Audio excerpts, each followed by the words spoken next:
Pertama, kita harus mengetahui dulu apa itu yang dimaksud dengan komunikasi bisnis. Komunikasi bisnis merupakan proses berbagi informasi antara orang dalam dan orang luar organisasi, dengan tujuan untuk mencapai hasil yang diinginkan di dalam konteks bisnis. Komunikasi ini bisa terjadi secara lisan maupun tulisan, atau melalui isyarat nonverbal. Tujuannya dari komunikasi bisnis ini yaitu untuk menjalin hubungan kerja yang baik, yang efektif, dan juga meningkatkan produktivitas di lingkungan kerja. Kemudian, komunikasi yang efektif ini juga bisa membuat seseorang dapat menyampaikan pesan dengan jelas dan menghindari kesalahpahaman antara si pengirim dan si penerima pesan. Setelah kita mengetahui apa itu komunikasi bisnis, selanjutnya di sini ada elemen komunikasi bisnis. Elemen komunikasi bisnis terdiri dari 5, yaitu ada pengirim, pesan, saluran, penerima, dan juga umpan balik. Pengirim maksudnya orang atau entitas yang mengirimkan pesan. Kemudian adanya pesan sendiri, yaitu informasi ataupun ide untuk dikomunikasikan kepada si penerima pesan. Selanjutnya adanya saluran. Saluran maksudnya media ataupun metode yang digunakan untuk mengirimkan pesan yang akan kita sampaikan. Media di sini bisa saja seperti surat, email, bisa saja melalui telepon, dan sebagainya. Selanjutnya adanya penerima pesan. Penerima pesan maksudnya orang ataupun kelompok yang menerima pesan yang dikirimkan oleh si pengirim pesan. Dan selanjutnya terakhir ada umpan balik. Umpan balik di sini maksudnya respon dari si penerima pesan terhadap pesan yang diterima, apakah diterima dengan baik ataupun tidak. Selanjutnya ada jenis komunikasi. Jenis komunikasi ini terdiri dari 2, yaitu ada komunikasi verbal dan juga ada komunikasi nonverbal. Komunikasi verbal itu melibatkan penggunaan kata-kata baik secara lisan maupun secara tulisan. Sedangkan komunikasi nonverbal itu melibatkan bahasa tubuh seperti ekspresi wajah, intonasi, dan isyarat yang tidak menggunakan kata-kata. Selanjutnya ada prinsip komunikasi yang efektif.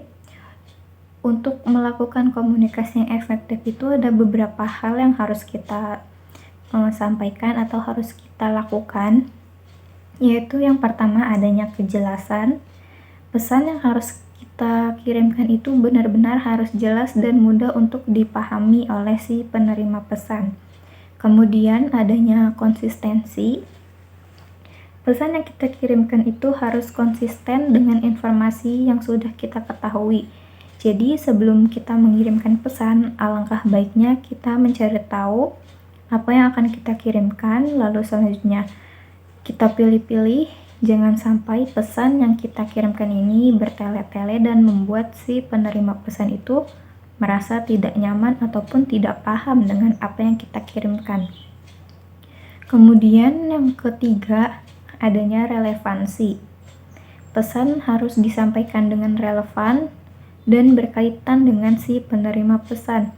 Jadi, gunanya kita mencari informasi itu selain untuk konsistensi, juga sebagai relevansi pesan yang kita sampaikan.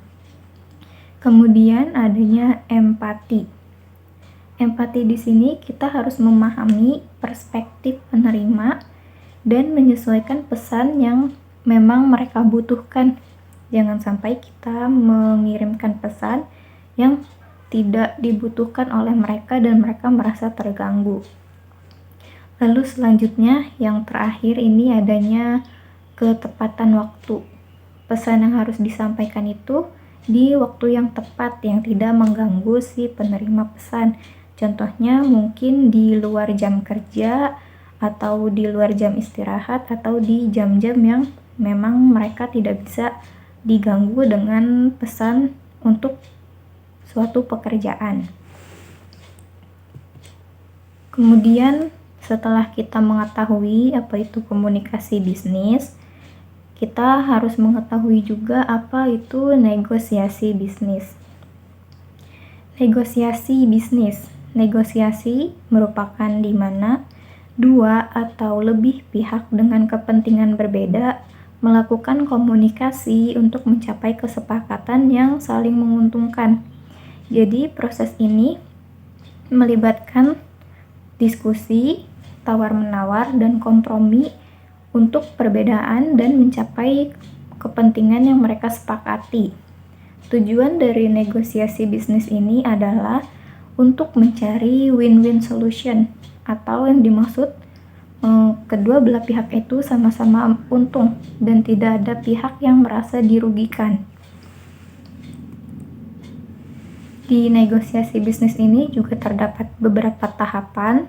Yang pertama ada persiapan, kedua ada pembukaan, selanjutnya adanya tawar-menawar. Setelah tawar-menawar itu adanya penutupan, dan setelah penutupan adanya implementasi dari apa yang sudah dilakukan dari awal.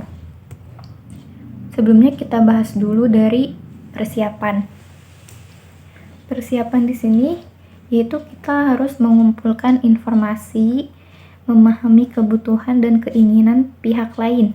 Jadi jangan kita saja yang memahami apa yang kita inginkan, kita juga harus memahami pihak lain itu menginginkan apa biar sama-sama saling diuntungkan. Setelah itu dari persiapan ini, setelah kita sudah memahami untuk sama-sama saling diuntungkan, kita juga harus merencanakan strategi yang baik bagaimana. Lalu yang kedua, setelah kita mempersiapkan segalanya, yaitu adanya pembukaan. Pembukaan di sini yaitu menyampaikan posisi awal dan menetapkan kerangka diskusi agar semuanya juga sama-sama saling diuntungkan. Setelah itu adanya tawar-menawar. Tawar-menawar di sini yaitu mengajukan dan menanggapi penawaran serta mencari titik tengah di mana kedua belah pihak tidak ada yang rugi. Jadi kedua belah pihak itu harus sama-sama saling menguntungkan yang bisa disepakati. Selanjutnya setelah tawar-menawar selesai dilakukan dan sama-sama sudah saling merasa diuntungkan, adanya penutupan, yaitu menyepakati rincian akhir dan menyusun perjanjian. Setelah sudah semuanya selesai, terjadinya implementasi. Implementasi ini di mana yaitu kedua belah pihak melaksanakan kesepakatan yang telah dicapai atau telah disepakati di awal. Setelah itu, adanya strategi negosiasi. Strategi negosiasi itu juga ada terdiri dari kolaboratif, kompetitif, kompromi, menghindar, dan akomodatif. Kita bahas dulu dari kolaboratif. Kolaboratif maksudnya mencari solusi yang menguntungkan semua pihak, yaitu bisa dibilang dengan win-win solution, sama-sama untung. Lalu yang kedua adanya kompetitif. Kompetitif di sini maksudnya kedua belah pihak itu berusaha mendapatkan keuntungan secara maksimal tanpa memperhatikan pihak lain. Jadi di sini maksudnya yang satu dia mementingkan dirinya sendiri, tapi di sini dia tidak mementingkan pihak yang diajak negosiasi ini apakah dia nanti untung atau tidak. Jadi di sini dia hanya memikirkan bagaimana caranya perusahaan dia ini untung, sedangkan perusahaan yang diajak kerjasama tidak tahu menahu ataukah dia untung ataupun nanti dia akan rugi. Selanjutnya adanya kompromi, yaitu mencapai kesepakatan dengan cara yang masing-masing mereka gunakan untuk mengalahkan sebagian. Jadi kompromi di sini yaitu sama seperti kompetitif ya. Mereka sama-sama saling memikirkan bagaimana perusahaan mereka ini untung. Jadi mereka tidak memikirkan apakah perusahaan yang diajak kerjasama ini mengalami untung atau rugi nantinya. Kemudian adanya menghindar. Menghindar di sini contohnya yaitu menunda ataupun menghindari negosiasi. Bila mana situasinya itu mungkin perusahaan A mengajak kerjasama perusahaan B, tapi perusahaan B ini dia tidak yakin dengan apa yang dikatakan oleh perusahaan A. Jadi perusahaan B ini memikirkan, oh mungkin nanti dia akan rugi ataupun bagaimana, dan dia tidak enak untuk bilang tidaknya. Bisa saja dia menggunakan strategi menghindar ini untuk tidak melanjutkan negosiasi selanjutnya. Kemudian adanya akomodatif. Akomodatif ini yaitu menguntungkan kepentingan pihak lain untuk menjaga hubungan di jangka panjang. Akomodatif ini kebalikannya dari kompetitif. Kalau kompetitif tadi itu misalnya perusahaan A mengajak kerjasama perusahaan B, tetapi perusahaan A ini hanya mementingkan dirinya sendiri. Di akomodatif ini kebalikannya, jadi perusahaan A mementingkan keuntungan dari perusahaan B. Perusahaan A tidak tahu menau apakah nanti dia akan untung atau tidak. Yang penting perusahaan B ini bisa untung, agar kalau nantinya perusahaan B ini untung, mau tidak mau, bisa saja nanti selanjutnya perusahaan B ini bisa diajak kerjasama kembali. Jadi dia mungkin tidak untung di depan, tapi nanti bisa menguntungkan dia di waktu selanjutnya. Setelah kita mengetahui strategi negosiasi, ada juga di sini contoh-contoh dari implementasi dari komunikasi dan negosiasi bisnis di kehidupan sehari-hari yang kita jalani biasanya. Implementasi yang sering kita jumpai di kehidupan sehari-hari ataupun di tempat kerja itu ada yang namanya pertemuan dan rapat. Pertemuan dan rapat ini biasanya menggunakan prinsip komunikasi yang efektif untuk memastikan pesan tersampaikan dengan jelas dan tepat. Lalu selanjutnya adanya presentasi. Biasanya saat kita rapat ataupun kita ada pertemuan dengan klien ataupun dengan atasan, itu ada namanya presentasi. Presentasi juga kita harus menggunakan alat bantu visual dan teknik presentasi yang baik untuk menyampaikan informasi itu secara menarik dan informatif, di mana presentasi yang kita lakukan ini jangan sampai membuat pihak yang akan kita ajak kerjasama ini tidak yakin dengan apa yang kita bicarakan. Dengan kita menggunakan bantuan visual ataupun teknik presentasi yang baik, itu dapat menarik perhatian si perusahaan yang akan kita ajak kerjasama agar dia mau bekerja sama dengan perusahaan kita. Lalu kemudian adanya email dan surat. Melalui dengan kejelasan, menulis email atau surat dengan kejelasan, dengan konsisten dan kelengkapan untuk menghindari yang namanya miskomunikasi. Jadi saat kita menuliskan pesan ataupun saat kita menuliskan surat itu harus benar-benar jelas.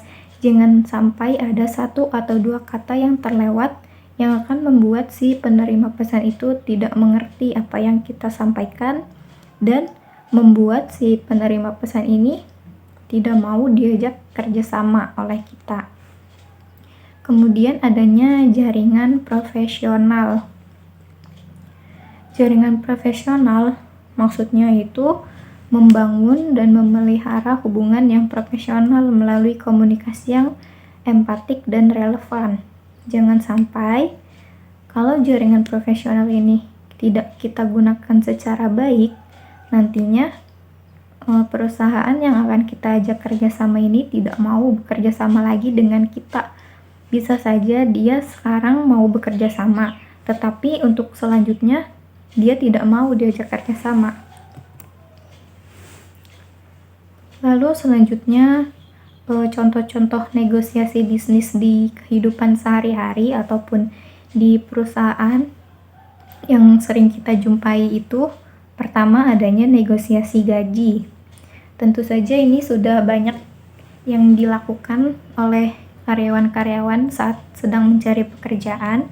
Yang pertama dilakukan adalah menegosiasikan gaji yang mereka akan dapatkan, yaitu karyawan menggunakan strategi negosiasi untuk mencapai kesepakatan gaji yang adil dengan atasannya. Jangan sampai nanti kita kerja, gaji yang kita terima itu tidak sepadan dengan tenaga yang kita keluarkan.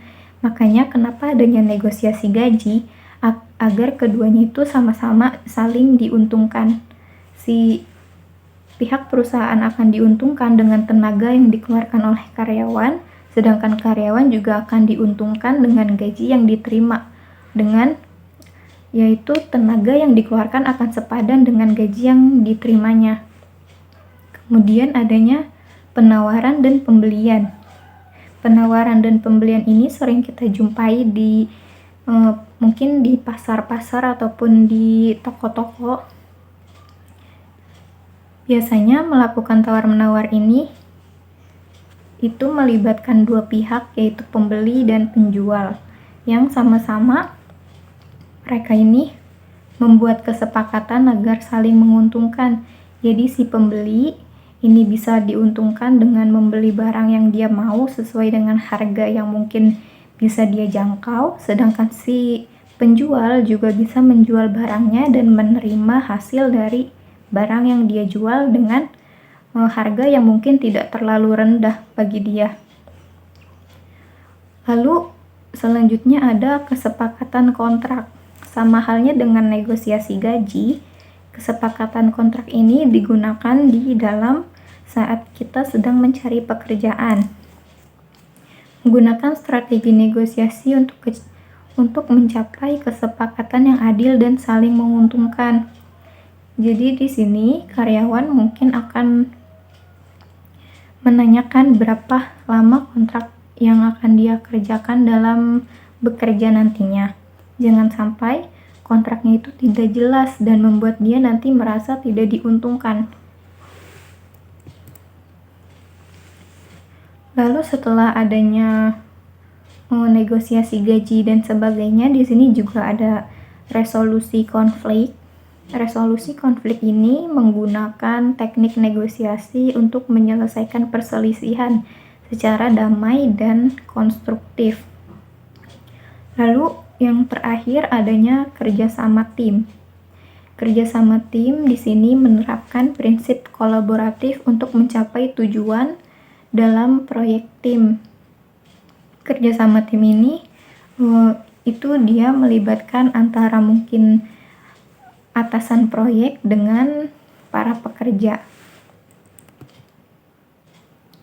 Setelah itu adanya contoh dari komunikasi dan negosiasi bisnis.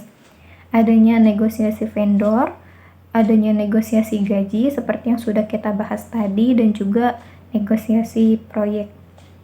Negosiasi vendor maksudnya merupakan perusahaan yang bernegosiasi dengan pemasok ataupun yang lain untuk mendapatkan harga terbaik dan kondisi yang sama-sama menguntungkan.